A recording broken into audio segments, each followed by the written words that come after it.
Midini Fia Amankwa Tamaklo, Memoakwa Basonko do Badum TV, Badwam Health Tips, so. Na wachi yesua die wa fei ne de dikan hye no so se adwada de kosi fia de bia sima be num yedi nkomo hwe apomode emu ensem na wachi mu enkomo no eye hearing loss se wasem tie ewo fom ye ka sema se wonte enye sa na tie tu hunu sunsanso a ye ne anti gima medi hu nkomo no a rashe bra kolebu sesie ne bra behwe de ekoso ewaso ene ye ba behwe ne management no say ne koba obesi manage no de afa me dem point ase yawe bia hawa trubeka ho sisie ana wo frɛ na ne number na wo ye screen so no na wotimile ne din komo ade jima ma yemu akwa benenso ya da se yenhwe management so koba se obi wo problem sa no akwa be na ye fa so manage no into that say your management your various levels. Okay. Number one is prevention. Prevention no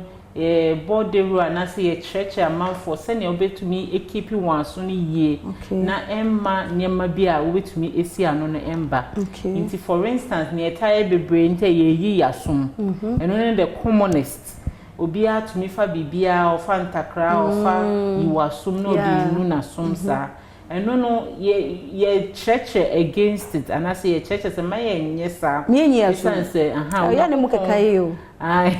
onyankopon abo aso no se ne be no ankasa ebe yi ne ho to bon say ye kasa ye resa de ye nante no na efi no epia babonten but to de be obi wo hana ne de no emu aye duru nti no na emu esi emu sisa obi hu se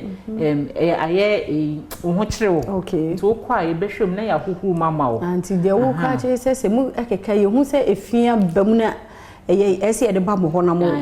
meme ye mfa enti ne nya yi wasun ton enu ne asa yi wasun no ye tumi ton but ye de fufa asun no enyi se ewrem ho esanse no kran na minim se wo de ade ne nu wasun se finu do so kra wo nu eni keke na epia ko etire afi so bi wo ha na bibia ohwe a dwenwo gu na sum nyema ne bi wo ekun asun no adwenwo de ye nka se ekun asun but e bia na wentumi am process nti etumi eha adwo bi so ha no akọ pharmacy no akoto eduro egu na sum wonim ne ye waso no nti prevention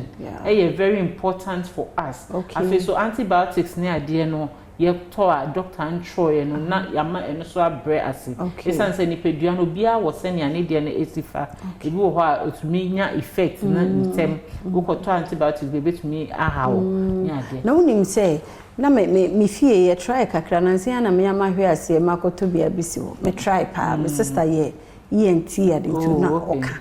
na te se wo ho na ho tete wo te se adwuma ye ne ade ayi ahye wasomo na bi wo be yi na aye fie na nya fe ahunza aye ferry nti no na de ahomete no akoto na wo clean mu anu nti na me yi o nti wo hu ne se eba bebre sai no anse wo kwa de yi nti obehwe mama o se fi no wo mu a enimu de na che se wafa ne sa nti bibie ni ana ya twen aben hospital ho na ya na bi wo ho se umunim keka ko na ye wasumu so here no ye fa ye diagram ya connected to the nose into say ye fa ye hu ade ye enam ya ewa ye hwene no echi wa ha into say connection wo nse umunim keka wa na se wasumu keka wo nya cold a e affect sa tube na wa ha no na afi ama wasunu so emu aye dru na se wasunu so mu keka wo anabebu ho so wo allergy inti nimni mu ekeka no na sumso keka na wani so ekeka wo inti ni nyina se ubekọ hospital na ya hwe se den no problem no na yetumi aso ano ama wo inti na de man tehwe kura no a wo se mi emfa nwura ya so no ne mum ye de pepa ho wo de pepa around na efi no